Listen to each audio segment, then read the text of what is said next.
Let's begin by celebrating the launch of a new design for the Footpaths inspection database, the wonderful resource we have in PNFS.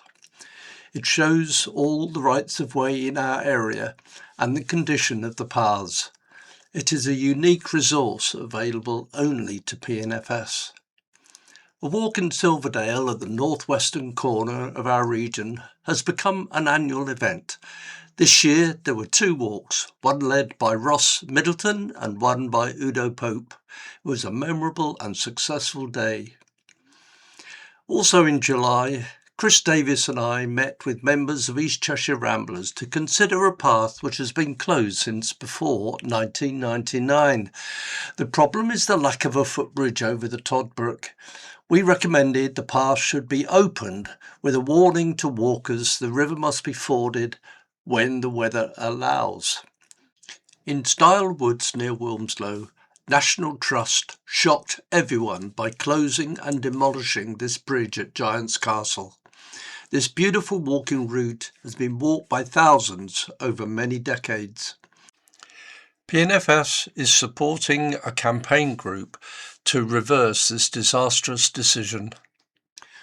This is Brooks Drive in Trafford, where the right-of-way was obstructed by a fence in 2019, erected by residents.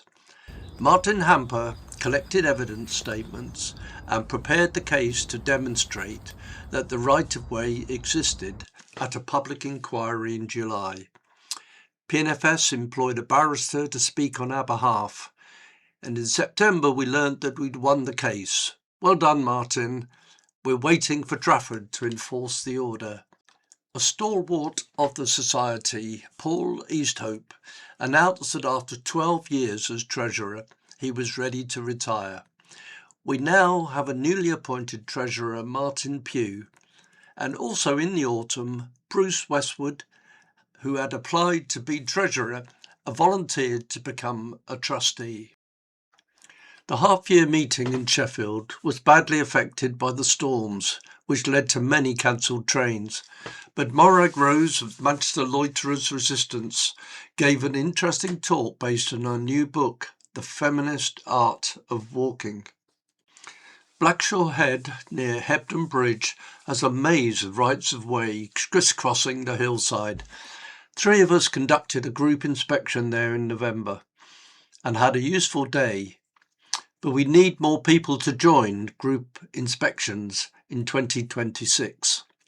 In December, we learnt that signpost 1 had been stolen, and I appeared on Northwest News to make an appeal for its return. It's a special place for David because of his involvement in the Peak and Northern Footpaths Society, which can trace its origins back to 1826. And we're still doing the same thing, which is protecting rights of way to make sure that they stay open, they're not obstructed, and the public can exercise their right to walk over them.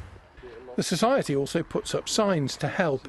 Its first, erected in 1907, stood at the foot of Kinder Scout. That signpost had a particular historical significance for us. And unfortunately it went missing just before Christmas. We're not sure exactly when. How do you feel about the person that pinched it? Well, I'm puzzled really. I can't imagine what the motivation might be. So please get in touch or through an intermediary if necessary. Let us know where it is and we'll have it back, please. As Roger mentioned, we trace our history back to 1826, 200 years ago, to a case in Flixton when a footpath closure was successfully challenged by a predecessor to PNFS, the Society for the Preservation of Ancient Footpaths. Now to a current successful case to protect her rights of way, which had been destroyed by quarrying, which had been running since 2010 in Wirksworth. Between 2017 and 2024, 8 legal notices were served seeking removal of the quarrying and obstructions and repairs to the surface. Rhoda Barnett has been the officer chasing this case, which involved extinguishing the obstructed rights of way and creating new routes with kissing gates. There's been good progress, but more remains to be done to complete the work. This was Ramsden Road in Kirklees, badly damaged by off-roaders. Andy Leader successfully led a campaign to get Kirklees to resurface the road. This is how it now looks. This is a tremendous success story for Andy, who has had to retire as a Courts and Inquiries officer due to ill health this year. In January, PNFS teamed up with CPRE to apply for lottery funding for a proposed 200-mile walking and cycling route around the Liverpool City region. In 1926, the Society organised mass trespasses to protest a blocked path near Compston, now part of Stockport. A century later, the path's route remains contested, but PNFS was consulted this year on its definitive line. In recent weeks, the PNFS walking group has visited Lindo Common, Frodsham and Kersley. And so ends another year of PNFS celebrating rights of way and defending walkers' rights.